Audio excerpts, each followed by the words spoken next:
as a speaker and to talk about something, a topic which is so close to my heart, that is loving yourself and overcoming body shaming through a mental health perspective. The kind words that all of you have showered on me has made me completely overwhelmed. I hope I can live up to your expectations and I can do justice to the subject that I'm trying to talk about. Well, loving yourself and overcoming body shaming is a very relevant topic. But before I start with the presentation, I would like to say it is so necessary to stay just human, because what we are trying to talk about today, about loving ourselves or overcoming body shaming, it's only about being truly human. So I will try to finish with my presentation and then have an interactive session with all of you. Now, when we talk about loving ourselves, first we talk about loving ourselves. The first question that I'd like to ask all of you is, do you love yourself? Some will say automatically, yes, I do love myself. Some will stay confused because they are not sure if they love themselves, and even if they do, whether they love themselves enough or not. And some, especially the people who I get to meet in my clinic every day, people who are depressed, people who are anxious, people who are already suffering from some substance abuse disorder, they clearly tell me every day that I don't love myself anymore. So what is it? What is loving yourself? What does it mean really? A lot of other synonyms have been used with the term when we talk about loving ourselves. There are terms like egocentricity, egoism, being egomaniacal, egotistic, being narcissistic, being self-absorbed, having a lot of vanity and pride. These terms have also been used as synonyms or have been said to be alike to loving oneself. I don't agree. And why I don't agree, I will explain this to all of you towards the end of my session. Loving oneself or self-love, love of self, or regard for one's own happiness is regard for one's own happiness or advantage.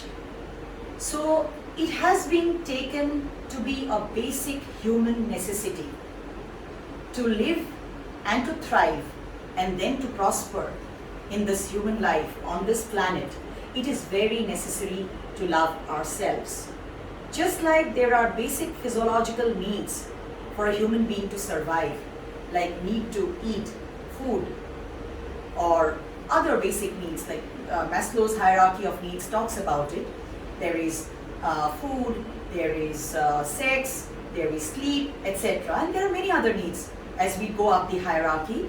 Similarly, loving oneself is also necessary to live well, to have proper well-being when it comes to our physical well-being, psychological well-being, or our spiritual well-being, and even our social well-being. So it is a basic human necessity. It is a state of appreciation for oneself that grows from actions that support our physical, psychological, and spiritual growth. As I said in the beginning, it has been often called or said to be a moral flaw, because when people say you love yourself, so you're narcissistic. You love yourself, you're egocentric. And I said this is not true, because there is a difference, vast difference between the words. So it has often been accused, to love yourself have been, you have been called names for that. You love yourself too much, you're too full of yourself, you're too self-absorbed, etc. But what we are trying to talk about today is loving yourself as a basic human necessity, as a human need, so that you can live a true human life and live to the maximum potential that you're capable of reaching. It means, if you love yourself, it means that you have a high regard for your own well-being and happiness. It also means taking care of your own needs, and I said the needs are physical, psychological, and spiritual. And it also means that you're not going to sacrifice your well-being to please others. This is very important. How do we actually start loving ourselves? The process of loving ourselves starts very early in life when we are very young as children. Loving oneself or loving ourselves, it starts when we are very young, and it is supported by our environment. Therefore, upbringing issues come in here. When we grow up in families which are supportive, which are positive, and when our parents appreciate us for small accomplishments, for small achievements, when we are very young, less than 1 year old, 2 year olds, 3 year olds, even before we go to school, we understand what is self-worth and we start loving ourselves. As an example, I'd like to say, for example, a 2-year-old drinking by himself from a glass, that itself is an achievement. A 1.5-year-old child or a 2-year-old being able to clean his own nose when he has a running nose with his own handkerchief, that is an achievement. Now, there are small things in our day-to-day life which parents notice at home or caregivers notice, and they start appreciating the child for those achievements. Wow, good boy, good girl, you could do this, shabash. That itself is a kind of a reward which instills self-confidence, a sense of self-esteem, and a self-worth in the child, and the child starts loving himself because the child knows, I'm good at this, I'm good at that, I'm being loved by my father or my mother or my primary caregiver for these kind of things that I can do today. That instills confidence in the child. But there are families which are critical, dysfunctional. For example, they know that their child has a lot of qualities. The child has qualities like the child maybe can draw well, maybe is good in singing, but they often do not appreciate the child for the qualities of the child. They rather criticize the child for the child's shortcomings, or I would say what they consider to be the child's shortcoming. Now, why do they consider these things as the child's shortcomings? Let's say the child is poor in mathematics, but the child is good in singing. But being poor in mathematics or relatively weak in mathematics is considered to be a weakness because the child is being compared to someone else. That someone else could be a member from the family, a sibling, or could be a neighbor or a classmate of the child. So if a child is exposed to a lot of criticism in their early years, then that loving ourselves process is delayed. It is almost stopped there. Instead of that, the child's self-confidence drops, sense of self-worth disappears, the child starts doubting himself or herself and does not know what loving himself or herself is all about. Because the child thinks that I'm not good enough, I'm not adequate enough, and I'm not enough. So I'm a burden to my father or my mother, and there are families where the child is ridiculed by, I've come across such families where they are told they consider themselves to be a burden, to be a curse to the family also.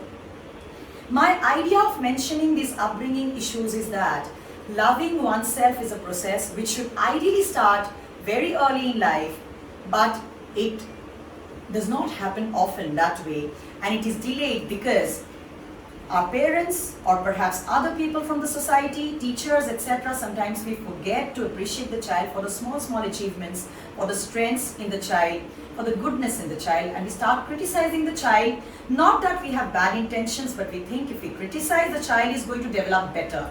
No, that is wrong, because that never happens. That is going to kill the self-confidence and the sense of self-worth in the child. So, in cases where the child has not been able to love himself or herself as a young child, what happens when the child comes from such backgrounds? Where parents think that criticism is healthy and would help the child develop in a better way, become a better version of himself or herself. It doesn't happen. So the child grows up to be a confused teenager or an adolescent. Now, as a confused teenager or an adolescent, the child often, the adolescent looks at herself as, having this weakness, that weakness, etc. Now, on top of that, if that teenager or adolescent also has issues like, let's say, which are non-issues actually, but they are issues in the society, like maybe she's brown-skinned or maybe overweight as compared to her height, etc. For that also she is being bullied, she is being called names, like Vice Principal Sir has just now given a very beautiful example where he was not affected, but there are children who are sensitive and who could be affected, and especially if they come from families where they are not being nurtured or not being appreciated for their goodness and for their qualities. So in that case, what happens when they are teenagers? They are confused, they don't know what to do, they don't know how to love themselves, they hate themselves for their skin complexion or for their body weight or for the shape of their nose, etc. And on top of that, if they're body shamed, not only in their family, but also by their peers, also by other members in the society, it becomes a huge problem and can lead to psychological ailments. So to begin to love oneself, we have to be first willing to go through the pain of the ridicule, the criticism, etc., and then take responsibility for our feelings. I need to tell all of you here today that somebody can affect my body easily, can touch and hurt my body easily. My mind can be hurt, my mind can be touched only if I allow them to touch my mind, because the mind is not freely accessible. Therefore, I have to take responsibility for feeling the way I feel. Someone body shames me, someone ridicules me, someone abuses me. I feel bad. Why do I feel bad? Because I choose to feel bad. I am paying a lot of attention to that person's comments and I take it to heart, and then I get negative thoughts in my head. My negative thoughts lead to negative feelings. I feel low about myself and then I start behaving negatively. So we often say thoughts lead to feelings, feelings lead to behavior. So I have to start taking responsibility for my own feelings. I have to decide that no matter what happens, no matter what my inputs are, no matter how negative or toxic my environment is, I will continue to feel joy in my heart. That is possible. I'll tell you how. We have to learn to be able to love ourselves. If we have not been taught self-love in our families, then to love ourselves, we also have to have the intention to learn things freshly and to unlearn what has been learned as false beliefs. There are lots of things that we learn as we grow up, like being fair and being slim is being beautiful. That's a social stereotype. But we first need to unlearn that false belief and be prepared to learn what is true. The truth is, beauty lies in the eyes of the beholder. Number one truth.